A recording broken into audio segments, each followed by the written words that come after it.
નમસ્કાર વિદ્યાર્થી મિત્રો. તો આજે આપણે DO in water and waste water વિશે જાણીશું અને એના એમસીક્યુ જોઈશું, જેથી આપણે ખૂબ સરસ રીતે રિવિઝન થઈ જાય. તો આપણો એમસીક્યુઝનો વિડીયો મૂકવાનો પર્પઝ જ એ છે કે તમારું ખૂબ સારી એવી રીતે રિવિઝન થાય. આ પાર્ટ 6 છે. એનો અર્થ એમ થયો કે આપણે અગાઉ પણ આવા કેટલાક વિડીયો મૂકી દીધા છે, એટલે તમને ચેપ્ટર વાઇઝ ટોપિક વાઇઝ એમસીક્યુના વિડીયોઝ આપણી ચેનલ પર મળી જશે. સાથે સાથે બધા જ ચેપ્ટરના ભેગા વિડીયોઝ પણ મળી જશે, બંધારણના વિડીયોઝ પણ મળી જશે. તો એના માટે તમને એક સરસ મજાની પ્લેલિસ્ટ મળશે, જેના પર તમે ક્લિક કરશો અને આ બધા જ વિડીયોઝને જોશો અને એ પ્લેલિસ્ટની લિંક તમને નીચે ડિસ્ક્રિપ્શન બોક્સમાં મળી જશે. આપણે વિડીયોમાં વારંવાર કહેતા હોઈએ છીએ કે તમને પીડીએફ જે છે આની એ આપણી ટેલિગ્રામ ચેનલ ઉપર મળી રહે છે, છતાં પણ લોકો સરખી રીતે સાંભળતા નથી, અથવા તો ઘણી વખત તો આપણે QR પણ મોકલતા હોઈએ છીએ તો જોતા પણ નથી, અને એમને ખબર જ નથી કે ડાયરેક્ટ જે છે વિડીયોની PDF જે હોય છે એ તમને ટેલિગ્રામ ચેનલ ઉપર એ જ સમયે અવેલેબલ થઈ જાય છે. તો ટેલિગ્રામ ચેનલની પણ લિંક જે છે તમને નીચે ડિસ્ક્રિપ્શન બોક્સમાંથી મળી રહેશે. પરંતુ અહીં કેવું થાય છે કે તમે વિડીયો જુઓ છો પણ લાઈક નથી કરતા. તો અહીં આપણે આજનો આ વિડીયો લાઈક કરશું અને આને 50 ઉપર જો લાઈક જશે તો તમને ડાયરેક્ટ જે PDF છે ટેલિગ્રામ ચેનલ ઉપર મળી જશે. તો ચાલો હવે આપણે વિડીયોને શરૂ કરીએ. પહેલો આજનો એમસીક્યુ જોઈએ. Which method is most commonly used for laboratory determination of dissolved oxygen in water? જે પાણીમાં ડિઝોલ્વ ઓક્સિજન છે ને માપવા માટે લેબોરેટરીમાં સૌથી વધુ કઈ પદ્ધતિ વપરાય છે? અહીં ઓપ્શન આપ્યા છે વિન્કલર મેથડ, નેસલર પદ્ધતિ, કેજલાડાલ પદ્ધતિ કે ઓરસેટ પદ્ધતિ. તો અહીં રાઈટ આન્સર આપણો આવશે ઓપ્શન એ, વિન્કલર પદ્ધતિ. વિન્કલર મેથડ જે છે પાણીની અંદર જે વિઘટિત ઓક્સિજન છે, ડિઝોલ્વ ઓક્સિજન, એને માપવા માટે વપરાય છે. જે ડીઓ માપવા માટે મૂળભૂત પદ્ધતિ છે ચોક્કસ રીતે વપરાતી એ વિન્કલર મેથડ છે, યાદ રાખીશું. બીજો એમસીક્યુ છે dissolve oxygen concentration in clean surface water at 25 degree Celsius is approximately, એટલે કે 25 સેલ્સિયસ પર જે શુદ્ધ સપાટી જળ છે એમાં ડીઓનું સરેરાશ પ્રમાણ કેટલું હોય છે? ઓપ્શન આપ્યા છે એ 14 mg પર લીટર, બી 2 mg પર લીટર, સી 8 mg પર લીટર અને ડી 20 mg પર લીટર. તો જે શુદ્ધ સપાટી જળ છે એમાં ડીઓનું સરેરાશ પ્રમાણ 25 સેલ્સિયસ પર કેટલું હશે? તો 8 mg પર લીટર જેટલું હોય છે. કેટલું હશે? 25 સેલ્સિયસ પર ડીઓનું સંતૃપ્તિ મૂલ્ય લગભગ 8 mg પર લીટર હોય છે. પછીનો ત્રીજો પ્રશ્ન છે which factor causes a decrease in a dissolved oxygen in a water bodies? નીચેનામાંથી કયો પરિબળ પાણીમાં ડીઓને ઘટાડે છે? ઓકે, ઓપ્શનમાં આપણે જોઈએ ઘટાડે છે એ જોવાનું છે. તો તાપમાનમાં ઘટાડો થશે, decrease in temperature, increase in turbulence થશે તો ડીઓ ઘટશે, કે ફોટોસિન્થેસિસ થશે તો ડીઓ ઘટશે કે ઇન્ક્રીઝ ઇન ઓર્ગેનિક મેટર, તો કાર્બનિક પદાર્થમાં વધારો થશે તો ડીઓ ઘટશે. તો અહીં ઇન્ક્રીઝ ઇન ઓર્ગેનિક મેટર, તો ઓર્ગેનિક મેટર જેવી ઇન્ક્રીઝ થશે એનો સીધો સંબંધ ડીઓના ઘટાડા સાથે છે. ઓપ્શન ડી અહીં રાઈટ આન્સર છે. કેમ આવું થાય છે? કારણ કે જે કાર્બનિક પદાર્થો છે એ વધવાથી સૂક્ષ્મજીવો ઓક્સિજનને વાપરે છે કાર્બનિક પદાર્થને વિઘટિત કરવા માટે, એટલા માટે. ઓકે, પછીનો પ્રશ્ન છે minimum DO required to sustain aquatic life is approximately, જલજીવો માટે જરૂરી ન્યૂનતમ ડીઓ કેટલું છે? ઓપ્શન આપ્યા છે 1 mg પર લીટર, 3 mg પર લીટર, 5 mg પર લીટર, 9 mg પર લીટર. તો જલજીવો છે એના માટે જરૂરી ન્યૂનતમ ડીઓ કેટલું હોય છે? તો 5 mg પર લીટર હોય છે. તો ઓપ્શન સી આપણો અહીં રાઈટ આન્સર રહેશે. જે જલજીવો છે એમના માટે જે વેલ્યુ છે ડીઓની કેટલી હોવું જોઈએ? 5 mg પર લીટર જે છે એના કરતાં કેવું હોવું જોઈએ? ઓછું. જે ડીઓ છે એ કેવું હોય છે? જલજીવો માટે હાનિકારક હોય છે, એટલા માટે 5 mg પર લીટર કરતાં જે ડિઝોલ્વ ઓક્સિજન છે એનું પ્રમાણ કેવું હોવું જોઈએ? હંમેશા વધારે હોવું જોઈએ, બરાબર. એટલે 5 mg પર લીટર કરતાં જો ઓછું હશે તો જલજીવો માટે હાનિકારક છે, એટલે 5 mg પર લીટર કરતાં કેવું હોવું જોઈએ મિત્રો? વધારે હોવું જોઈએ. પછીનો પ્રશ્ન છે in waste water low DO mainly indicates, ગંદા પાણીમાં જો ઓછું ડીઓ હોય તો મુખ્યત્વે એ શું દર્શાવે છે? ઓપ્શન આપ્યા છે વધારે નાઇટ્રેટ દર્શાવે છે, વધુ કાર્બનિક પ્રદૂષણ દર્શાવે છે, વધુ કઠિનતા કે વધુ ક્ષારતા દર્શાવે છે. તો અહીં રાઈટ આન્સર આવશે ઓપ્શન બી. જો ગંદા પાણીમાં ઓછું ડીઓ હોય તો એ વધુ કાર્બનિક પ્રદૂષણ દર્શાવશે. જેટલું હાઈ ઓર્ગેનિક પોલ્યુશન હશે એટલું ડીઓ ઘટશે. જે સૂક્ષ્મજીવો છે એના દ્વારા એ જે ડીઓ હોય છે ઓક્સિજન ડિઝોલ્વ એ વપરાતું હોય છે એટલા માટે. તો કાર્બનિક પ્રદૂષણથી ઓક્સિજનની માંગ વધી જાય છે. છઠ્ઠો MCQ છે which gas interferes positively in Winkler DO test if not removed. Okay, જો વિન્કલર પરીક્ષણમાં કયો વાયુ દૂર ન કરવામાં આવે તો અવરોધ ઊભો કરે છે. ઓપ્શન આપે છે ઓક્સિજન, નાઇટ્રોજન, હાઇડ્રોજન સલ્ફાઇડ કે કાર્બન ડાયોક્સાઇડ. તો અહીં રાઈટ આન્સર છે હાઇડ્રોજન સલ્ફાઇડ. જો હાઇડ્રોજન સલ્ફાઇડને દૂર નહીં કરવામાં આવે H2S ને તો એ શું કરશે તો એ રિએક્ટ કરી દેશે જે આયોડાઇન આપણે યુઝ કરીએ છીએ વિન્કલર ટેસ્ટમાં એની સાથે અને એરર ઊભી કરશે. ડન. તો H2S રિએક્ટ્સ વિથ આયોડાઇન. કદાચ આ પણ તમને પરીક્ષામાં પૂછાઈ જાય તો યાદ રાખજો કે H2S કોની સાથે રિએક્ટ કરે છે? આયોડાઇન સાથે રિએક્ટ કરે છે જે આપણે વિન્કલર ટેસ્ટની અંદર યુઝ કરીએ છીએ. તો એની સાથે રિએક્ટ કરશે તો એ એરર ઊભી કરશે એટલે આપણને સાચા રિઝલ્ટ નહીં મળે. તો હાઇડ્રોજન સલ્ફાઇડ જે વાયુ છે એ અવરોધ ઊભો કરે છે કયા ટેસ્ટમાં? વિન્કલર ડીઓ ટેસ્ટમાં. ડન. પછીનો પ્રશ્ન છે DO concentration is inversely proportional to. તો જે ડીઓનું પ્રમાણ છે એ કયા પરિબળ સાથે વ્યસ્ત પ્રમાણમાં છે? ઓપ્શન આપે છે દબાણ, ક્ષારતા, અશાંતિ કે ઊંડાઈ. તો ક્ષારતા જે છે સેલિનિટી જે છે એના સાથે કેવું છે? વ્યસ્ત પ્રમાણમાં છે. Higher salinity lower oxygen solubility. જેટલું હાયર સેલિનિટી હશે, ક્ષારતા હશે પાણીમાં એટલું જે છે ઓક્સિજન એ સોલ્યુબલ નહીં થઈ શકે પાણીમાં. જેટલી ક્ષારતા વધે એટલી ઓક્સિજનની દ્રાવ્યતા કેવી થાય? ઘટે. ડન. પછીનો પ્રશ્ન છે which instrument is used for on site DO measurement. જો તમારે ઓન સાઇટ ડીઓ મેઝરમેન્ટ કરવું છે, માપવું છે, તો તમે કયું સાધન વાપરશો?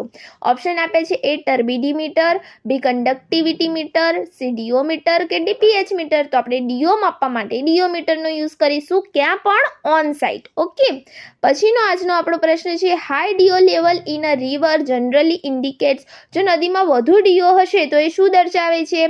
તો સ્વેજ ડિસ્ચાર્જ દર્શાવે છે, ગુડ વોટર ક્વોલિટી દર્શાવે છે, ઇન્ડસ્ટ્રીયલ પોલ્યુશન દર્શાવે છે કે એનેરોબિક કન્ડિશન દર્શાવે છે? તો એ દર્શાવે છે ગુડ વોટર ક્વોલિટી. સારી જે જળ ગુણવત્તા છે એ દર્શાવે છે. પછીનો પ્રશ્ન છે during night DO in ponds usually. જો રાત્રે તળાવમાં ડીઓ સામાન્ય રીતે શું થાય છે? તો ઇન્ક્રીઝ થાય છે એટલે કે વધે છે, સ્થિર રહે છે, ઘટે છે કે શૂન્ય થાય છે? તો શું થશે? ઘટે છે. કેમ ઘટે છે? તો જે રેસ્પાયરેશન કન્ટિન્યુઅસ રહે છે પણ જે ફોટોસિન્થેસિસ હોય છે એ સ્ટોપ થઈ જાય છે. ફોટોસિન્થેસિસ વડે જે પ્લાન્ટ હોય છે ને બધા જળની અંદર, પાણીની અંદર, એરિયા શું કરતા હોય છે? પોન્ડ્સની અંદર ઓક્સિજન ઉત્પન્ન કરતા હોય છે. તો દિવસે તો ફોટોસિન્થેસિસ થશે પણ રાત્રિમાં નહીં થાય. તો શું થશે? ડીઓ સામાન્ય રીતે શું થઈ જશે? ઘટી જશે. ઓકે. પછીનો પ્રશ્ન છે the solubility of dissolved oxygen in water increases with. પાણીમાં જે વિઘટિત ઓક્સિજન છે એની દ્રાવ્યતા કઈ સ્થિતિમાં વધશે? ઓપ્શન આપ્યા છે જો તાપમાનમાં વધારો થશે, જો ક્ષારતામાં વધારો થશે, તાપમાનમાં ઘટાડો થશે કે કાર્બનિક ભારમાં વધારો થશે. તો પાણીમાં જે વિઘટિત ઓક્સિજન છે એની દ્રાવ્યતા કઈ સ્થિતિમાં વધે છે એવું પૂછ્યું છે. ઓકે. તો શું થશે? લોઅર ટેમ્પરેચર હશે તો જે ઇન્ક્રીઝ થશે ઓક્સિજનની સોલ્યુબિલિટી. એટલે આપણો રાઈટ આન્સર અહીં હશે ઓપ્શન સી, તાપમાનમાં ઘટાડો. પછીનો પ્રશ્ન છે કે ઓછું તાપમાન હશે ને તો ઓક્સિજનની દ્રાવ્યતા વધશે. ઓકે. પછીનો પ્રશ્ન છે which compound is added in a Winkler method to fix dissolved oxygen. જે વિન્કલર પદ્ધતિ છે એમાં ડીઓને સ્થિર કરવા માટે કયું સંયોજન ઉમેરવામાં આવે છે? ઓપ્શન આપે છે sodium thiosulphate, B manganous sulphate, C potassium dichromate, D ferrous ammonium sulphate. તો આપણે અંદર ઉમેરીએ છીએ manganous sulphate. Option B right answer છે.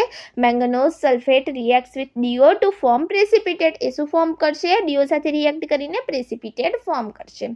પછીનો પ્રશ્ન આપણને આપ્યો છે 13મો. In polluted river water DO sag curve represents. જે પ્રદૂષિત નદી છે એમાં ડીઓનો જે સેગ વક્ર છે એ શું દર્શાવે છે? ઓપ્શન આપે છે ઓક્સિજન જે ડેફિસિટી વેરિએશન છે એટલે કે ઓક્સિજનમાં જે ઘટાડો થાય છે ડેફિસિટીમાં એનો જે ફેરફાર છે એ દર્શાવે છે. ઓપ્શન બી છે હાર્ડનેસ વેરિએશન, કઠિનતામાં ફેરફાર દર્શાવે છે, પીએચમાં ફેરફાર દર્શાવે છે કે ટર્બિડિટી એટલે જે અંદર ટર્બિડિટી હશે એની પ્રોફાઇલમાં જે છે ફેરફાર દર્શાવે છે. છે। તો અહીં જે આ વક્ર છે ઓક્સિજનના ઘટમાં જે ફેરફાર ઘટતો હોય વધતો હોય એનો જે ફેરફાર હોય એ બતાવે છે। ડીઓમાં સેક વક્ર ઓક્સિજનની ઘટત વધત બતાવે છે। પછીનો પ્રશ્ન છે કે critical DO deficit occurs at જે ડીઓ છે ક્રિટિકલ બિંદુએ થાય તો શું થશે? તો પોઈન્ટ ઓફ ડિસ્ચાર્જ, અપસ્ટ્રીમ ઉપરવા, પોઈન્ટ ઓફ મિનિમમ ડીઓ થાય કે રિકવરી ઝોન એન્ડ? તો શું થશે? સૌથી ઓછા ડીઓ એટલે જ્યારે ક્રિટિકલ ડીઓ ડેફિસાઇટ અકર્સ એટ ક્યારે થશે? તો પોઈન્ટ ઓફ મિનિમમ ડીઓ, સૌથી ઓછા ડીઓ બિંદુએ થશે। ડન। આ ગ્રાફ ઉપરથી જ છે કે ક્રિટિકલ ડીઓ ડેફિસાઇટ અકર્સ એટ તો ક્યારે થશે? કે પોઈન્ટ ઓફ મિનિમમ ડીઓ ત્યારે થશે, સૌથી ઓછા ડીઓ બિંદુએ। પછીનો પ્રશ્ન છે which condition indicates anaerobic waste water? કઈ સ્થિતિમાં એનેરોબિક ગંદુ પાણી દર્શાવે છે? ઓપ્શન આપ્યા છે DO is equal to 6 mg પર લીટર, બી છે DO is equal to 4 mg પર લીટર, સી છે DO is equal to 2 mg પર લીટર, ડી છે ડીઓ એ જે છે સમપ્રમાણમાં છે 0 mg પર લીટરના। તો એ આપણો રાઈટ આન્સર છે। જે ડીઓ જે છે એ સમપ્રમાણમાં હોય 0 mg પર લીટરમાં તો એનેરોબિક ગંદુ પાણી એ દર્શાવે છે। એનેરોબિક કન્ડિશનમાં exist when DO is nearly 0, જ્યારે એ 0 જ હશે ત્યારે એનેરોબિક કન્ડિશન આવી જશે, ઓક્સિજન અંદર હશે જ નહીં। ડન। તો ડીઓ લગભગ 0 હોય ત્યારે એનેરોબિક સ્થિતિ બને છે। પછીનો પ્રશ્ન છે which biological process increases DO in surface water? કઈ જૈવિક પ્રક્રિયા સપાટી જળમાં ડીઓ વધારે છે?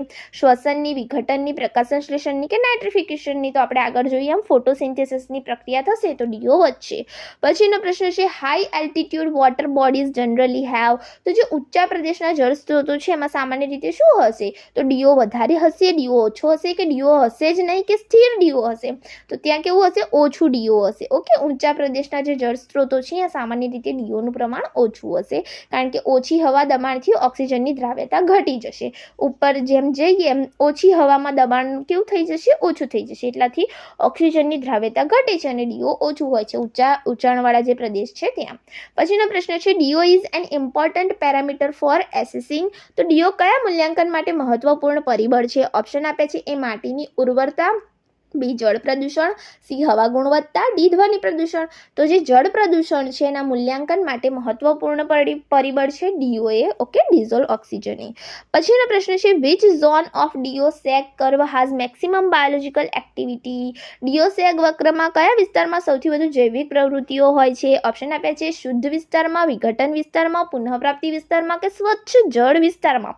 તો અહીં રાઈટ આન્સર આવશે વિઘટન વિસ્તારમાં। જે ડિગ્રેડેશન ઝોન છે, ડિગ્રેડેશન ઝોન જ્યાં હશે ત્યાં સૌથી વધુ જૈવિક પ્રવૃત્તિ હશે। ડીઓ સેગ વક્રમાં કયા વિસ્તારમાં સૌથી વધુ જૈવિક પ્રવૃત્તિ હોય છે? તો વિઘટન વિસ્તારમાં। ઓપ્શન બી આપણું રાઈટ આન્સર છે।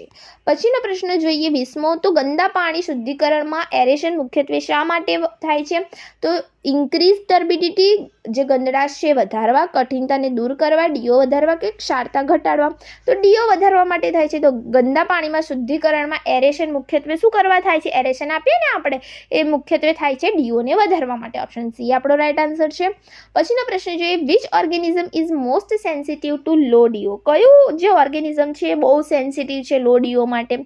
ઓપ્શન આપ્યા છે માછલી, શેવાળ, બેક્ટેરિયા કે પ્રોટોઝોઆ? તો એ છે માછલી। ઓકે, ડીઓનું પ્રમાણ જેવું લો જશે એવું માછલીઓમાં શ્વસન લેવામાં એમને ખૂબ તકલીફ પડશે, તો એ ખૂબ જ સંવેદનશીલ છે લો ડીઓ સાથે। ઓકે, ઓછા ડીઓ પ્રત્યે સૌથી વધુ સંવેદનશીલ અહીં માછલી છે। પછીનો પ્રશ્ન છે do DO test sample should be analysed? DO માટેનો નમૂનો ક્યારે પરીક્ષણ કરવો જોઈએ? 24 કલાક પછી, તરત જ સંગ્રહ પછી, ફિલ્ટરેશન પછી કે ગરમ કર્યા પછી? તો ડીઓનો જે નમૂનો છે એ ઇમિડિયેટલી ટેસ્ટ કરવામાં આવે છે। તો ઇમિડિયેટલી આફ્ટર કલેક્શન, તરત જ સંગ્રહ પછી એને ટેસ્ટ કરવો જોઈએ।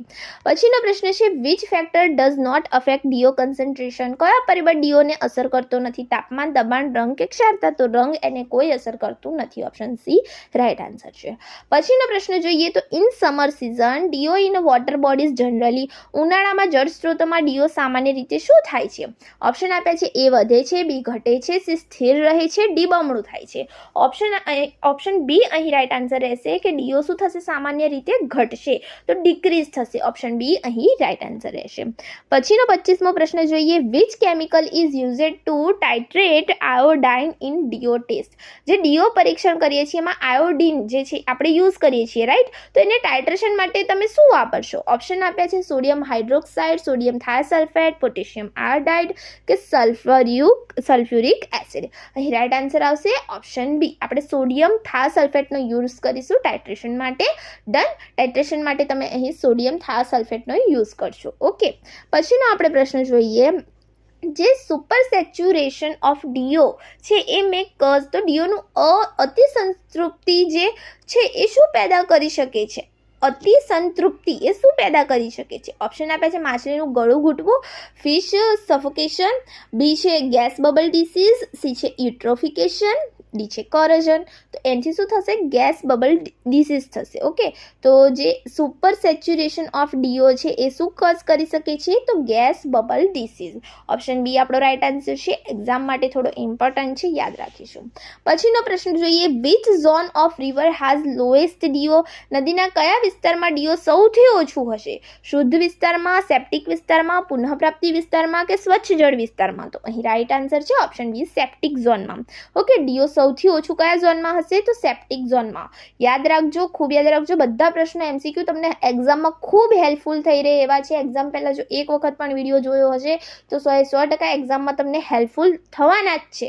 ઓકે, તો નદીના કયા વિસ્તારમાં ડીઓ સૌથી ઓછું હશે? તો સેપ્ટિક ઝોનમાં. ઓપ્શન બી રાઇટ આન્સર છે. પછીનો પ્રશ્ન જોઈએ. DO level required for trout fish is approximately, trout માછલી માટે જરૂરી ડીઓ કેટલું છે? ઓપ્શન આપ્યા છે 2 mg પર લિટર, બી છે 4 mg પર લિટર, સી છે 6 mg પર લિટર, ડી છે 9 mg પર લિટર. તો અહીં રાઇટ આન્સર આવશે ઓપ્શન સી, 9 mg પર લિટર જે છે ડીઓ લેવલ માટે રિક્વાયર્ડ જે છે ટ્રાઉટ માછલી માટે જરૂરી ડીઓ કેટલું છે? તો ડી 9 mg પર લિટર છે. ડન, યાદ રાખીશું. પછીનો આપણે પ્રશ્ન જોઈએ. Which process consumes DO in waste water? ગંદા પાણીમાં કઈ પ્રક્રિયા ડીઓને વાપરે છે? તો પ્રકાશ સંશ્લેષણની, કાર્બનિક પદાર્થનું ઓક્સિડેશન, એરેશન કે મિશ્રણ? આપણને ખબર હોવી જોઈએ. ઓક્સિડેશન ઓફ ઓર્ગેનિક મેટર થશે અને ડીઓ વપરાશે.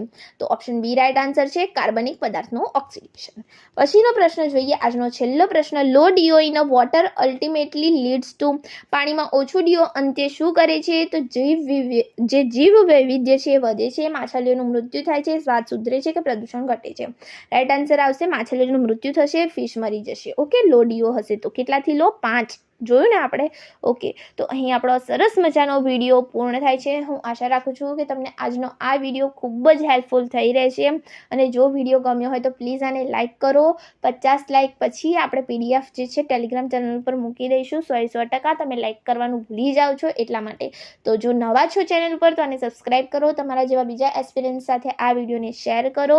અને ટૂંક સમયમાં આપણે જે છે 1-2 ટેસ્ટ વિડીયો પણ લઈને આવવાના છીએ જે લાઈવ રહેશે. તો તમે એનો ફાયદો જરૂરથી ઉઠાવજો. Thank you friends. Keep watching, keep learning.